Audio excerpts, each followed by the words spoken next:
What is up, Earth's mightiest subscribers? It's Ernie, Blerd without fear. Welcome back to the channel. All right, today's video, we are going to be talking about Morbius, the living vampire. I'm going to tell you everything you need to know about this character in order to hold an intelligent conversation about him and more right now. But first, if you want to see more awesome videos like this one, hit that subscribe button. I post multiple videos throughout the week, plus live stream the Blerd Cave every Saturday at 1 p.m. Eastern, 10 a.m. Pacific. So hit that bell button. That way you don't miss anything. With that out of the way, it's time to ponder the question, who is Morbius, the living vampire? You can't see me, you Stevie, wondering how I reach more evolutions than Evie and make it look easy.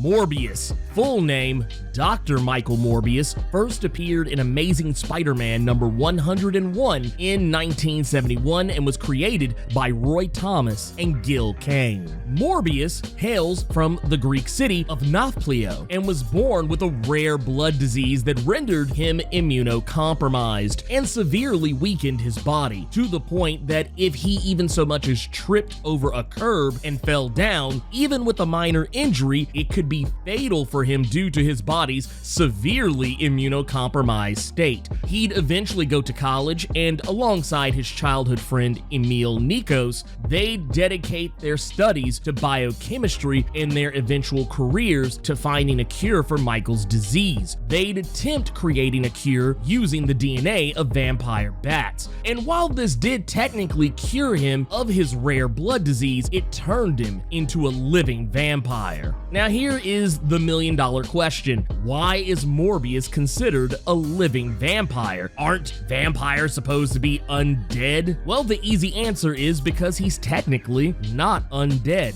Michael Morbius is alive by literally every criteria of modern medical science. He still possesses a heartbeat and breathes like a normal human would, where normal vampires' hearts don't truly beat and they don't really breathe either. Though most times when they do breathe, they're affecting the look of breathing to either appear normal around humans or it's just something they do out of a force of habit from when they were still alive. Morbius is not truly a vampire in the same way that characters like Dracula or even Blerd, despite him only being half vampire himself, still Morbius is not the same as them. Morbius is a vampire by nature of his body's newfound need to consume blood, specifically fresh blood. Even he refers to himself as an incredible simulation of a vampire. Otherwise, Morbius is a vampire in all but actual name, since he wasn't created by supernatural or mystical means the way normal vampires are, but once again, with science. That said, he still possesses many abilities that are typically associated with legitimate vampires. His teeth have become fangs, much like a vampire's, and allow him to pierce the flesh of those he would drain blood from. His fangs are strong enough to even pierce the flesh of individuals who are normally considered to be superhumanly durable. And while this isn't always the case, his bite can have interesting effects on people with superhuman powers. His bite has been known to throw Spider-Man's abilities out of whack, and he's even been known to turn the Spider-Man villain, the Lizard, almost entirely back to human form after biting him and draining some of his blood. Michael's fingernails have also become weapons, turning them into razor-sharp talons, each of which are retractable and sharp enough to rip a human being in half if he chooses to. He also has the ability to mesmerize those who make eye contact with them, taking full control of them and allowing him to make them do whatever he wants. However, this isn't 100% effective. Someone with a strong enough willpower can actually overcome this vampire-like ability, though it is difficult. He can also glide on the currents of wind at roughly 35 miles per hour, but he can only do this over short distances. This ability is also psionic in nature. He is effectively immortal and will not age like normal humans do, do, but the full extent of this has yet to be fully tested since he's barely in his late 30s. That said, he possesses superhuman physical attributes like a vampire would in the Marvel Comics universe. His superhuman strength allows him to lift upwards of 1,500 pounds, and depending on how recently and or how much he's fed on fresh blood, he could potentially become even stronger. He also possesses superhuman stamina, allowing him to overexert himself for up to several hours on end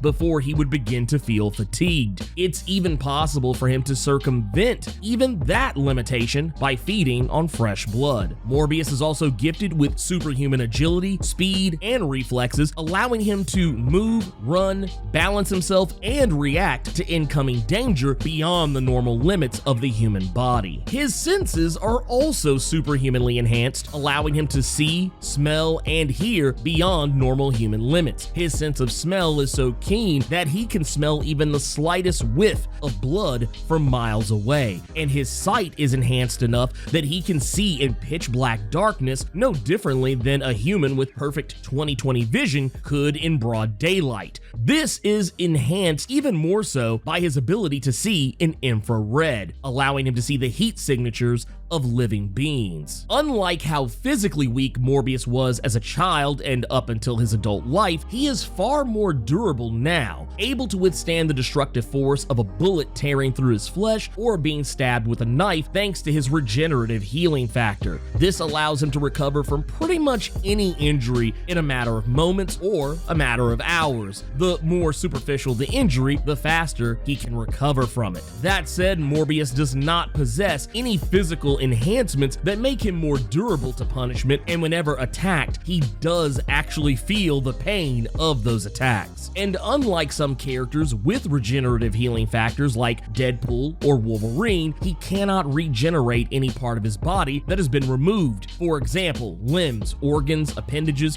whatever the case, once they're gone, they're gone. Though he can reattach these if they are still around. Now, for all the claims of Morbius not being a true vampire but a pseudo-vampire, he can still create more vampires, albeit they'll just be more pseudo-vampires like himself, not true supernatural vampires. To do this, he must drain them of every drop of blood in their body, and they will rise again as a pseudo-vampire under Morbius's control. The people he turns into pseudo-vampires possess most of his capabilities, but more often than not, lack his regenerative healing factor or his physical attributes. When mortally injured, they simply turn to dust and ash, thus rendering them permanently dead. This isn't uncommon in vampire lore. The progenitor of the vampire species is typically far more powerful than the vampires that they create after them. Now that I've said that, let me also reiterate before someone starts clickety-clacketing their keyboards furiously about certain other characters Michael has turned in the past.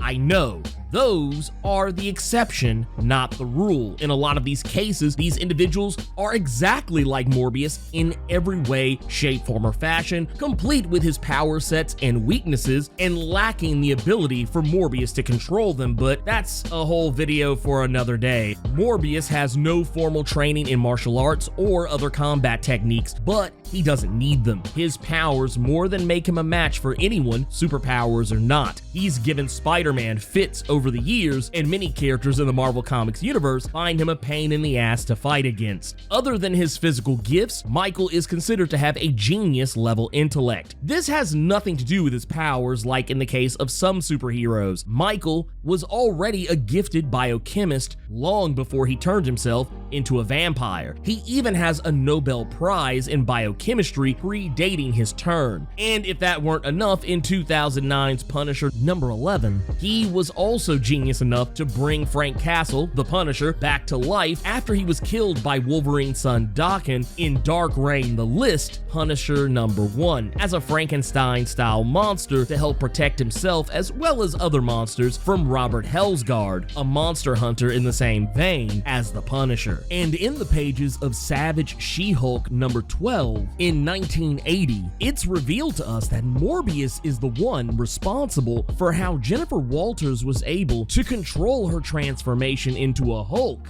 long before Bruce Banner could. Before we get into weaknesses, let's talk about some of his immunities. Morbius is immune to pretty much any and all weaknesses of typical vampires. This is because he's not a supernaturally born vampire, so those weaknesses and vulnerabilities rooted in mysticism do not affect him. Namely, weapons made of silver or garlic, running water, holy water, and religious symbols like crucifixes have no effect on him whatsoever. Even driving a stake through his heart is unlikely to kill him or be any more fatal to him than anything else would be. The one weakness he does share with vampires is sunlight, and even that is more of a minor inconvenience for him than anything else. He doesn't burst into flames when exposed to sunlight the way supernatural vampires do, though his eyes and skin are very sensitive to sunlight, and presumably he'd be easier to fight during daylight hours than at night like a typical vampire. As for the sensitivity itself, this is something very typical of actual vampire bats,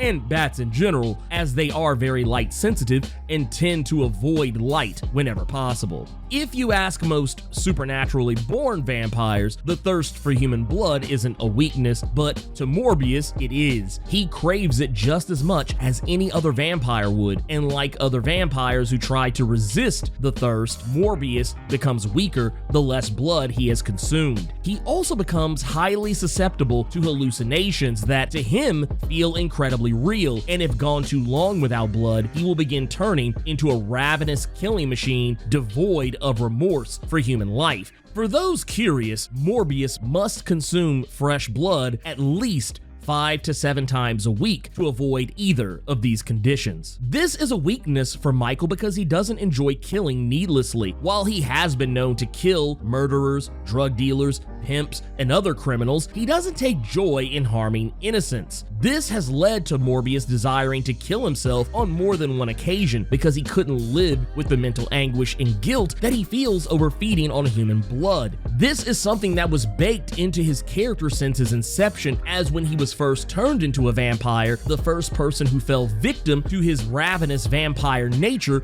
was his best friend Emil, who unwittingly helped him become a living vampire. For all the talk of Morbius not being a true vampire, there is in fact a version of him that is. The Ultimate Marvel Comics universe has its own Morbius, who is actually a real dyed-in-the-wool vampire and the son of Dracula himself. This version of Morbius is also a vampire hunter who is fighting back against his hunger for human blood, and just as the Morbius of Earth 616, he also had a first encounter with SpiderMan that was a huge misunderstanding. Morbius is unique among comic book characters in that his creation was outlawed in comics for many years. For those not old enough to remember, there used to be a thing called the Comics Code Authority. It prohibited the usage of certain amounts of violence in comics, depictions of drug use, sex, cursing, and any and all LGBTQ representation. Another curious thing it used to prohibit was the usage of horror in any of its characterizations or elements. And the popularity of horror comics in the 1950s is largely what brought the Comics Code Authority to life. There was rampant fear in 1953 when it was realized that roughly 25% of all comics sold in America were horror comics. And as people did in the 50s, 60s, 70s, hell, even today, when a hot trend is catching on with children, parents freak out. So the Comics Code Authority banned horror comics up until the 1970s, which is why Marvel and many other publishers saw a boom in the number of horror titles and characters created during the 70s, characters like Blerd, Dracula, Werewolf by Night, and more, and as you probably already guessed, Dr. Michael Morbius. Morbius got his start in the Marvel Comics universe the way most anti-heroes do, getting caught up with a traditional superhero, and in this case, it was Spider-Man. Morbius has had many tangos with Spidey over the years, with both of them either having to fight one another over a difference of ideals, Morbius demanding Spider-Man's blood to help him find a cure, which technically has worked in the past, more on that later, or they've teamed up to fight against the common foe, as in the pages of Maximum Carnage. In Morbius's first encounter with Spider-Man, he unfortunately was under the effects of the bloodlust we spoke of before that makes him a ravenous beast who would kill anything in his path. This led to their conflict. All the while, Spidey was dealing with his own problems in the form of having 4 extra arms. The reason behind Spider-Man and Morbius's seemingly on-again, off-again rivalry with one another other is not personal, at least not for Morbius. Ever since he drank Spidey's blood in Peter Parker The Spectacular Spider-Man Volume 1 number 38, he's realized that whatever cure is out there for him, the key to unlocking it is in Spider-Man's blood. As the few times he drank it, it's helped him quell his thirst for blood better than any normal human could, and in some cases, seemed to cure him entirely, at least temporarily. Despite being known as the living vampire, Dr. Morbius has actually tried to cure himself on more than one occasion, though these cures either don't work or only temporarily work. In one of the only cases where it did work, it was actually an accident. During the pages of Peter Parker The Spectacular Spider-Man Volume 1 number 38 in 1980, it took being struck by lightning during a fight against Spider-Man.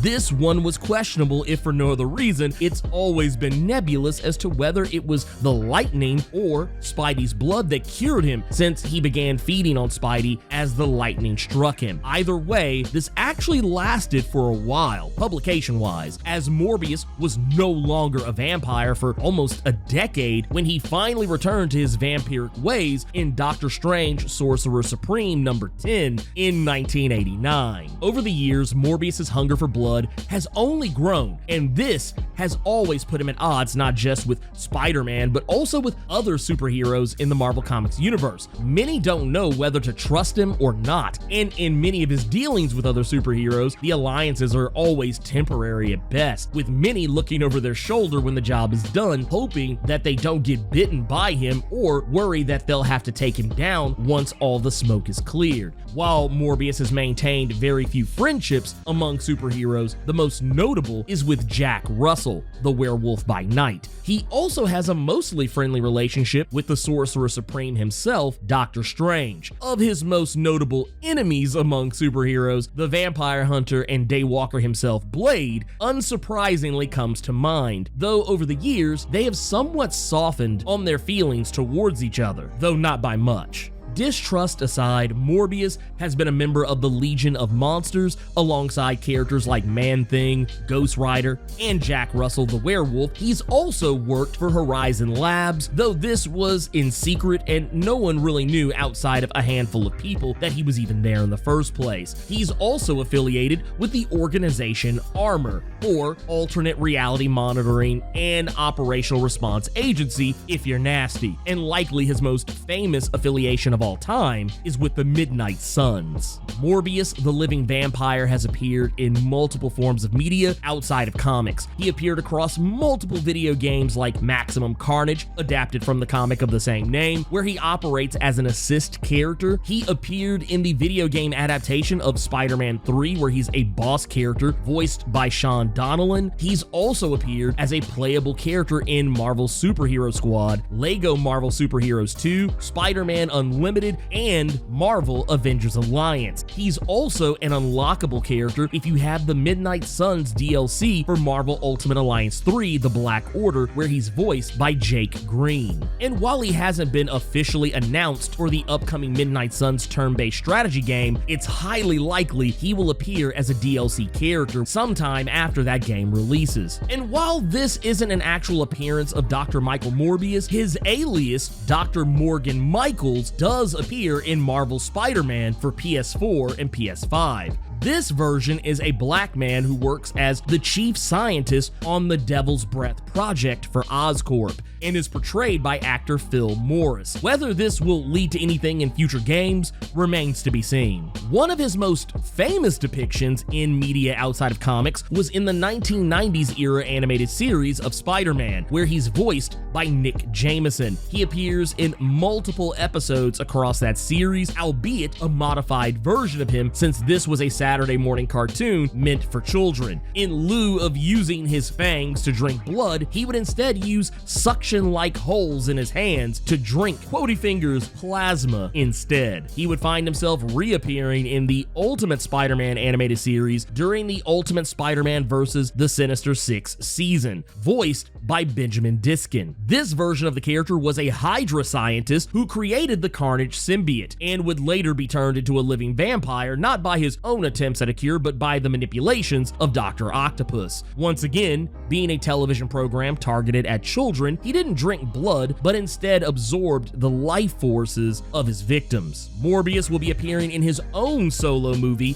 this coming April 1st, being portrayed by actor Jared Leto. This was a long time coming, not just because of the pandemic and all the delays to the release the film has undergone, but also because Morbius was originally intended to debut in a film or television series sometime after the year 2000, when Marvel signed a deal with Artisan to release 15 different Marvel properties as either TV shows or movies. This ultimately never paid off, but Morbius was one of the characters who was a part of that deal. And while this upcoming film will be Morbius's first time appearing on the big screen in any official capacity, this is not the only time he's appeared in a movie. In the 1998 film Blerd, Morbius is briefly seen in a deleted scene that was meant to be the original ending of the film, showcasing Morbius watching over Blerd as the sun rises after Blerd emerges from his battle against Deacon Frost. This was meant to set up Morbius as the villain/rival for Blerd in Blerd 2, but this changed during the production of Blerd 2, as then Marvel Studios producer Avi Arad wanted to save Morbius for a Spider-Man movie instead. Thus, Morbius was dropped in favor of the character Jared Nomak, played by Luke Goss, which ultimately worked out in the end.